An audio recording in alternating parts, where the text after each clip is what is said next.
have a question. Do I really have to talk about what happened this morning again? The girl you see here is 10-year-old Robin Doan. 5 hours before this footage was recorded, Robin was sleeping in her bed at home where she lived with her loving family. Her mother, Michelle Conrad, her stepfather, Brian, and her older brother, Zach. Everyone in town loved the Conrads. They are what some would call the picture-perfect family. But Robin's life is about to take a disturbing turn for the worse on September 30th, 2005. That night, at 3:50 a.m., Robin wakes up to the nightmare that will end in the worst case of home invasion the state of Texas has ever seen. Oh, wonderful. 911, what is your emergency? Ma'am, there was a shootout in my house. I don't know. Is there anybody else in the house with you? I don't know, but I'm scared. 10-year-old Robin Doan. She Jesus thought it was Christ. just a nightmare until she woke up. She heard screams, gunshots, and the footsteps of a man who came for her. But she survived, outsmarting her killer. And even after everything Ew. she went through, Robin faced her devil in court. She wanted to make sure he would pay for what he took from her. I've endured this, but you're not taking my life away from me. In the quiet town of Pampa, Texas, Robin Doan lives a happy life with her mother, Michelle, her stepfather, Brian, and her older brother, Zach. It's September 29th, 2005. As Robin is getting ready for school, her stepfather has a surprise waiting for her in the kitchen. Brian made me breakfast that morning, and it was actually pancakes. Those are my favorite. Her day is off to a wonderful start. She couldn't be happier, especially knowing that her mother is 5 months Surprised it pregnant. wasn't Florida. I was gonna be It's either Texas or Florida. That's normally where this shit the happens. greatest big sister ever. When we got home, my mom started trying on maternity clothes, and there was these god-awful maternity stretchy pants. They were terrible. And that was all I remember. It's September 30th, the following morning. At around 7 a.m., the sheriff's office receives this disturbing phone call. Sheriff's office, 911. Ma'am, there was a shootout in my house. I don't know who's alive in my house, and I'm scared. Where are you at? 7142 Highway 70. It's about 13.3 miles out from the bowling alley. You don't pass the house. The next one Dude, over. how does I have she- a purple 13.3? Dude, she has like the exact mileage down to the foot of how far away they are from the bowling alley. about 13.3 miles out from the bowling alley. You don't pass the house. The next one over. I have a purple shirt on. I have purple pants on. Please, can you just send somebody out Yes, here? somebody's coming. Somebody's coming. Right away, the 911 operator dispatches the patrol she's unit, smart as while fuck. terrified 10-year-old Robin stays on the line.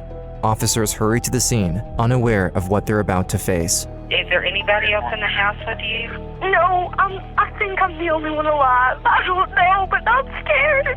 Jesus I want my Christ. mom. The operator tries to extract as much information from Robin as she can, while trying to keep her calm and safe. What's your name? Robin Doan, my parents are Conrad and Brian Conrad. You don't see any other vehicles or strange people around your home or anything? No, ma'am. You didn't see a car drive off of any kind? No, ma'am. Okay. I can't believe it. Okay. And all I want right now is my blanket and my pillow. I'm just I scared. know you are. I'm scared. I know. Just stay right there. I Dude, just couldn't get there fast. That's got to be so tough being like a, what do you call them? A police phone correspondent. I don't know what you call them. What do you call them? There's a word for it. I can't think of it. But it would be tough to be one of those people. Operators. Yeah. Okay. Oh my God. Fucking relax, okay? Jesus Christ. Literally everyone in chat just spams. Like, calm down. One person will suffice. Fast enough. I could not get there fast enough. What in the world could have taken place, and why is she the only one on the phone? That was a I weird hear angle. more He was looking sirens. into the Yes, camera. they're coming. I've got the ambulance and the car coming for you, okay? I want my mom. I know you do. I know. You calm down? I'm not calm. I am calm. I mean. Yeah, I see another police car. Yeah. Next time I have rock, paper, scissors to see who gets to actually answer my questions. I'll never forget when I turned down the driveway. Oh, I see him. I see him. This child, she ran straight to me. I hugged her. As distraught as she was, she's very articulate, just telling me in absolute detail what was going Why on. is and he what she looking at heard the and camera? It's everything. bothering me so much. Because former Deputy Sheriff Chad Brooks has no idea what happened in the house, his first thought is to protect Robin, but he's Well, if out you in the don't middle of want nowhere. our help. A couple of the detention officers there in the jail. I don't. Because I looked over at chat and read that fucking message. Now we skipped. I don't even know where I was. Oh my god. Jeez, I just need to watch these videos by myself. I don't need you guys. Michigan. I'm gonna watch this myself. 6 months. Thank you so much. About cats and piss for a second. Shut up. Oh my god. All right, where was I? She's very articulate. Dude, I am so good. 420. That's exactly what I was thinking. Telling me in absolute detail what was going on and what she heard and everything. Because former Deputy Sheriff Chad Brooks has no idea what happened in the house, his first thought is to protect Robin, but he's out in the middle of nowhere. For now, he puts her in the patrol car and locks it, before he joins the other officers inside the house. The east door to the residence had been kicked in. Everything was in place. The coffee was set to come on the next morning. The whole house is eerily untouched, nothing stolen, nothing out of place. When they arrive at the master bedroom, they find Brian Conrad, Robin's stepfather, shot 3 times. Jesus. Her pregnant mother, He's a Michelle, sassy was man. shot 6 I am not sassy. Thank you so much, G Brotar. times. In the children's bedroom, her teenage brother Zach, shot 3 times. Even Molly, the dog, was shot twice. Officers confirmed that Robin is the only living... The dog was shot twice? Dude, it took a second for me to register that. What the fuck? What? Dude, what's even... Why? Why, man? Officers confirmed that Robin is the only living survivor of her family, but there's no sign of the people who did this. Chief Deputy looked at me and we looked at each other and he said, "Go be with that little girl." I said, "Is there anything I can do for you, Robin?" And she said, "I want to feed my animals." Jesus Christ. In her bedroom, they find 2 shell casings, yet inexplicably, You were so slow to that. Robin is Because unharmed. I was reading something in chat, and then it took a second for the audio to like register through all my brain matter because there's one thought in the way of it, and it was like trying to get into my brain, but that thought was there until it wasn't there, and now that thought was there, so that delayed. How that bullet missed Robin, I do not know. It struck a little drawer next to her bed. She might have escaped death, but she's not safe yet. Officer Brooks takes little Robin to a children's advocacy center so they can ask her more questions. There, she's put in a room with microphones and cameras, while a woman asks her questions about that night. But Robin is obviously upset. Do you know why you're here today? To talk about what happened this morning. Hassan has some I really don't competition wanna for go to sleep ADHD anymore. King. I don't know what It the makes fuck me you're talking to where about. I'm too scared. I really don't want to go to sleep. Okay, so, okay. They asked me, "What do you remember? Can you describe what he looked like?" I don't know this for sure, but I thought I saw a white eyes, white face. Okay. No. The chief deputy sheriff requests that they ask Robin if she heard shots, and if so, approximately how many shots did she hear? She never hesitated in her answer of 15 shots. Please pay. Through the course of the crime scene investigation, 15 fired rounds were found I have inside 10 of the those home. running at all times? Wait, 10 of what?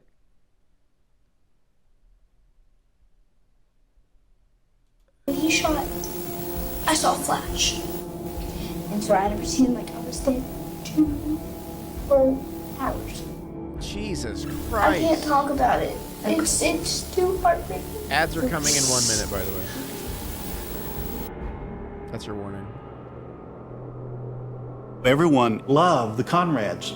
They were what we would call salt of the earth kind of people. They were real people that we loved and cared about, and they cared about others. Isn't salt of the earth like calling someone like the worst ever?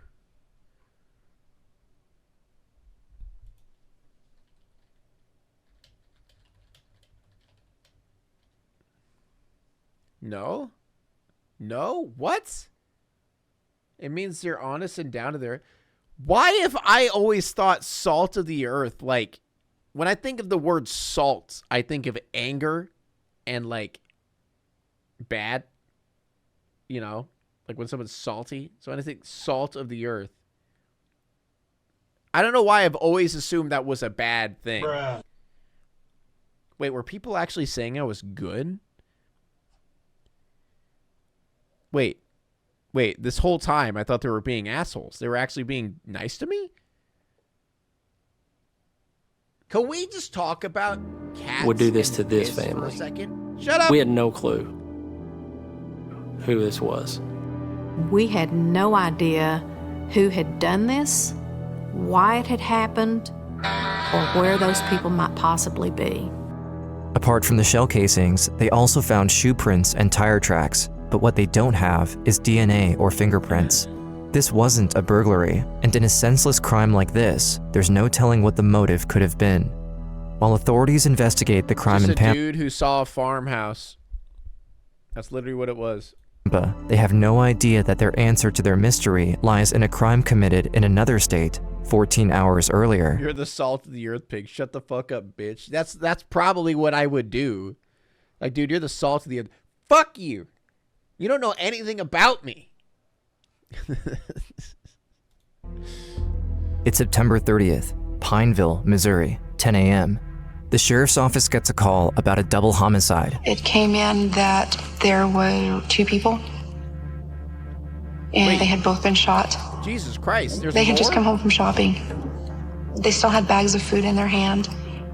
Once I stepped in, I found a bullet casing and saw a shell lying on the floor and saw Miss McCool downstairs. The victims are 70-year-old Orly McCool and his 47-year-old daughter-in-law, Dawn. Police find that Orly was shot once, and Dawn was shot several times. Nothing in the house was stolen. This was an execution, but the victims have not been dead for long. They find a receipt in the grocery bags that indicates the crime happened around 2 p.m. on September 29th, 14 hours before the Conrad family murder in Texas. While the police investigate the crime scene, they also find out that Orly McCool's truck is missing. Right away, the red Dodge pickup is entered in the nationwide computer system as stolen. But that's not all. We were looking at the ammo, the shell casings, and one of the other deputies there that does a lot of the crime scenes and said, I just took a burglar report. Well, Mr. King had reported that his son Levi had come into the house while he was gone and broke into his gun safe and stole several guns. Pineville police have connected the double homicide. He looks like an insane person. That's true. That's actually... This is what I picture an insane... Kind of looks like Dennis Reynolds. No. No, because I think it's whenever I think of insane person, I just think of Always Sunny, and then Dennis Reynolds comes into my mind. And then I just pictured him. To Levi King. But A Levi Dodge King pickup in Texas? Good luck, bruh. True. is long gone, as he has a 24-hour head start. Bulletin went out immediately. The uncertainty of having somebody driving around with that kind of a mindset, it's horrifying. At this point in time, the murders in Missouri have a suspect, while the Texas police in Pampa still have no leads. Then, the most shocking news reaches the Missouri crime scene investigation team. Levi King has been spotted and put under arrest for questioning. Levi King was found in the truck by the Border Patrol in El Paso. He admitted having guns in the back. Well, that drew their attention. During his interrogation, Levi King admits to the 2 murders in Pineville. How many times did you fire? He spun. You walk by to the door and you see this woman. Why, explain to me why you shot at her. I was scared. I didn't know what was gonna happen to me. What was gonna happen to you? Dude, it's the fucking stories these people come up with, man.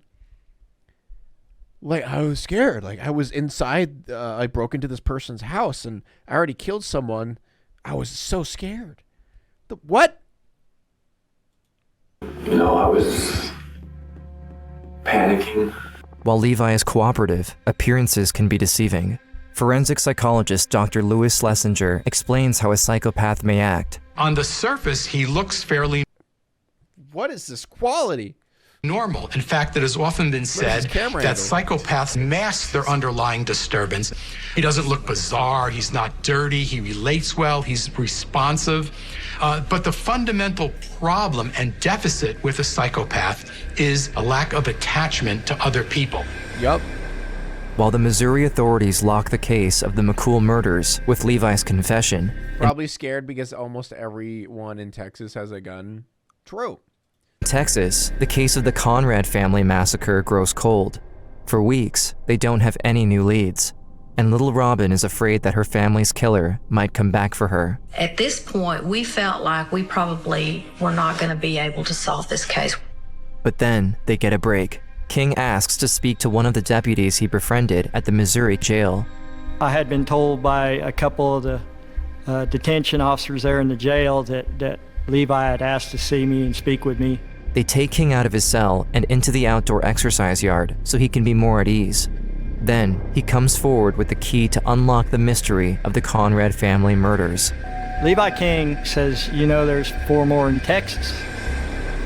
Nobody was hunting him, nobody was questioning him, so I don't know why he made that statement. On September 29th, Levi enters the McCool house and executes Orly and Don McCool. He then drives their pickup truck for 14 hours across Oklahoma and into Texas before breaking 4 more people? Into the Conrad family house to kill again, all because, according to Levi, he was angry at his father. This was a... The bro has daddy issues. Damn it, Dad! You never loved me. I'm gonna go kill people. The fuck? A spree killing as opposed to a serial murder, as opposed to a mass murder, where he kills and then in a very short period of time, he then killed again. Levi King, born in 1982 in the quiet town of Pineville, Missouri, his father, Scott King, raises his 7 kids in the most dodgy house just outside of town. There was no sewage, there was no electricity, there was no running water. Lots and lots of spent ammunition. Levi and his siblings live in constant classic. Okay.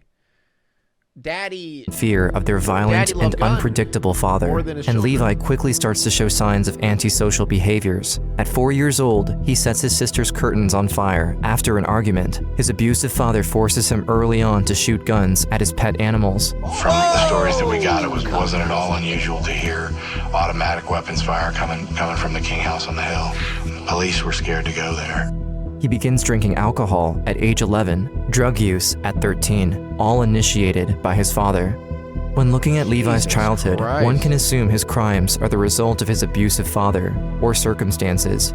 But you have to keep in mind... Nah, dude, like, no one will, like, if anything, he would have killed his dad. You know, if it was, like, brought on by his father, then he would have just killed his dad, not went out and killed innocent people for no reason. No. His brothers and sisters did not wind up doing what he did, and they were raised in the same family. If there was ever a case where a man deserved to die, it was Levi King. I was 14, about to turn 15. Oh, God. When he looks like trial a was taking fucking place. Loser. I was going to be sitting in front of a murderer who had killed my loved ones. And to testify, I didn't want to, but I knew that I needed to for my family's sake. I was the only one that got to walk out of that house. God. They didn't, and they needed a voice too. When Robin Doan takes the stand, she's faced with the murderer of her entire family, standing only a few feet from her. I tried to avoid looking at Levi King as long as I possibly could, and finally I couldn't resist the urge anymore because I wanted to see who had actually done this. And so I looked at him, and the stare that I got back was the worst feeling of my entire life. Now, she has to relive her horrific night in order for the jury to know exactly what happened. That night, I was having a nightmare. The moment he is an adult, he is responsible for his actions. But Edmund Kemper had mommy issues and killed people. He needed his dad to see the terror and horrors he committed. Guys, it doesn't matter. I think that's such a dumb thing to say. That, like, when people say, oh, he did this because of his childhood. Yeah, he had a shitty childhood, but, like, it makes no fucking sense that he just goes on a killing spree for no fucking reason to innocent people. And I remember, like, hearing the gunshots in my dream, but, like, when I woke up, it didn't end. The gunshots were actually going off in my house. God. My mother started screaming and screaming and screaming. At that moment, Robin gets out of bed and crouches by the side of her door. Moments after, the screaming stops. Instead of gunshots, she hears heavy footsteps approaching her bedroom door. Out of instinct, she dives back into her bed and pretends to be sleeping. He fired 2 rounds off at me. I had one of them graze my left leg and my left arm. He turned and he opened up my brother's door. Whoa, what is this quality? And he flipped the light on, and that's when he shot my brother. Jesus Christ. And I knew it. My brother's really gone. Like, I knew that there was no chance that he'd be alive. Robin is desperate, terrified of what might happen if Levi King finds out she's still alive. For 2 whole hours, Robin plays dead, staying completely still on top of her bed, exhausted. All the while, she can still hear the killer inside the house, making loud noises, rummaging through cabinets, tossing things around. And all she can think about is who's still alive. In the early hours of the morning, she's woken up by sunlight through her window. Her house now completely quiet. She gets up and walks out into the hall, not having the heart to look into any of the rooms. She grabs the phone and goes outside. I just remember, like, adrenaline rushing through my body. Sheriff's Office, 911. Ma'am, there was a shootout in my house. I don't know who's alive in my house. Please, can you just send somebody out here? Somebody's coming. Somebody's coming. It felt like an eternity before they got there. I just remember running to the first person that got out of that car, and I hugged him. He told me everything was gonna be okay. They were gonna figure it out. Kept playing games with myself in my head. When is my mom gonna walk out of there? When is Brian gonna walk out of there? Where's Molly? I wanted all of my family to walk out of there. At least, like, the dog thing is so fucked up, man. Just like I did. Like, don't get me wrong. I'm not saying that. Okay, that sounds like an asshole when I say that. I'm not saying that none of this is sad already. I'm saying that that's just an extra layer because it would have been nice for her to at least have her dog. You know what I mean? I would never ask the question, who's still alive? I wouldn't do it. Like, I just wouldn't do it. Robin is out in the field with Sheriff Deputy Chad Brooks, distracting herself by feeding her animals. Dude, she is like really, really like mature for that age, going at it like that. That's crazy. Soon enough, she finds out she can't escape her true, horrible the dog reality. Probably did try to protect him. That's when she dares to ask the question. Mom and Brian aren't gonna walk out of there, are they? Broke the law enforcement people's hearts when they had to tell me no, that they weren't walking out of there. In the courtroom, Robin breaks down in tears at the memory of that night, still vivid in her mind, but she hasn't said her final word just yet. The hard part about Robin testifying was to see the pain that precious little girl had to go through and endure, and then to see her say, I've endured this, but you're not taking my life away from me. I am not giving you that kind of control. I said, I forgive you, Levi King. I forgive you. I told him that to his face in court. That was me taking. She forgave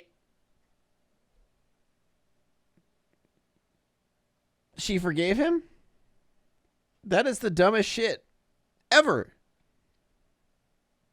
What? No! You don't forgive these people. Why? Oh, you want to be the bigger person? Shut the fuck up. No. I hate this shit. I hate when people forgive people for, like, murdering their entire fucking family. Fuck off with that shit, man. No. Taking 1,000 steps forward and never taking any back. I don't want to live with being bitter and being angry all the time for what had happened. You don't have to, but you also don't have to forgive him. You know? Me forgiving Levi It's about King. letting go. Then just let go. Why do you have to forgive the guy? Can't you just, like, you still fucking hate him, but just not care anymore and move on? Just say, fuck you, I hate you, I hope you die in a hole, and then just move on with your life? Why do you got to forgive him? That's just stupid. Because guess what? That means his conscience is clear, which, to be fair, it already is. But if he's getting the daughter of the family that he murdered, her telling him that, it's all right, that's okay. You know, we're cool. We're good. It was my sense of peace. And it was my sense of, this is how I was raised. And this is my Wasn't family. there some lady who forgave her family's murderer, became pen pals, and then he killed her when he got back out? Dude, no fucking way. You know, I wouldn't even be surprised. Family coming out. After 7 hours of deliberation, the jury came back with a sentence of life in prison without parole. Because of Robin's testimony, Levi King will never hurt another living soul.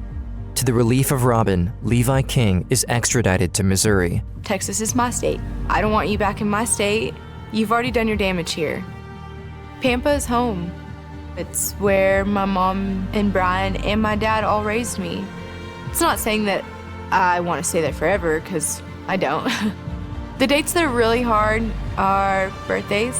Zach's birthday, Mom's birthday, Brian's birthday. I don't expect you to pity me, and I don't want you to, because that's not how I am. I want to be... Dude, she's strong as fuck, though. For real. Like, going through all this shit. She honestly handled it in the best possible way. She said, get out of my state, for real. Just like everybody else. While Robin will never forget her loving family, Robin now enjoys the support and care of her newfound friends. We did keep in contact, and later on, when she turned 16, Robin invited me to her birthday party. Her sweet 16? I have had a really good relationship with Chad. When I hug him, every time I see him, it's that same hug I got the day that he came, and he was the first one to me. Dude, what if you hugged the other police officer, though? Would you have had a connection like that? It's like a safe place. Even if her wounds may never fully heal, Robin Doan refuses to be defined by this tragedy. My necklace it's a 12, and it stands for my older brother, Zach. It was his baseball number. And I've had it since I was 10, and I don't take it off. It will stay on me forever. Yeah, this is real angelic music right now. Well, Jesus Christ.